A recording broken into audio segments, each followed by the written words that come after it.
حضرت عبد المطلب رضی اللہ تعالیٰ عنہ نے ایک دفعہ منت مانگی تھی کہ اگر میرا فلاں کام ہو جائے تو میں اپنے ایک بیٹے کی قربانی کروں. وہ معاملہ حل ہو گیا، پہ زمزم کے کنویں کا حل ہو گیا، بیٹا ذبح کرنا ہے، قرآن اندازی کی تو قرہ نکل آیا جناب عبداللہ کے نام کا.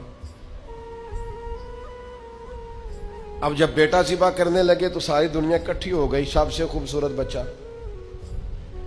اب کیا کریں؟ انہوں نے کہا جو تورات جاننے والا کوئی ہو اس کے پاس جائیں. ایک بی بی تھی، بڑی ماہر تھی تورات جاننے، اس سے جا کے مشورہ کیا تو وہ کہنے لگی اس کا طریقہ ہے نا، آپ ایک طرف جناب عبداللہ کو کھڑا کریں، ایک طرف ایک اونٹ کھڑا کریں، قرہ اندازی کریں. اگر تو قرہ نکلا حضرت عبداللہ کے نام کا تو اونٹ ڈبل کر کے پھر قرہ اندازی کر لیں، اور اگر پھر قرہ حضرت عبداللہ کے نام کا نکلا تو اونٹ 2 کی جگہ 4 کر دیں. جب تک قرہ اونٹ کے نام کا نہیں نہ نکلتا اونٹ بڑھاتے جائیں، ڈبل کرتے جائیں. 2 کے 4 کیے، 4 کے 8 کیے، اونٹ تقریباً 100 ہو گیا. 100 اونٹ جب ہوا نا تو پھر جا کے قرہ نکلا، یعنی 1 2 2 کر کے اونٹ، یعنی 1 کر کے سمجھ لیں اونٹ بڑھائے جا رہے تھے. تو اب 100 اونٹ ہوا تو قرہ نکلا اونٹوں کے نام کا، تو 100 اونٹ ذبح ہوئے جناب عبداللہ کی طرف سے.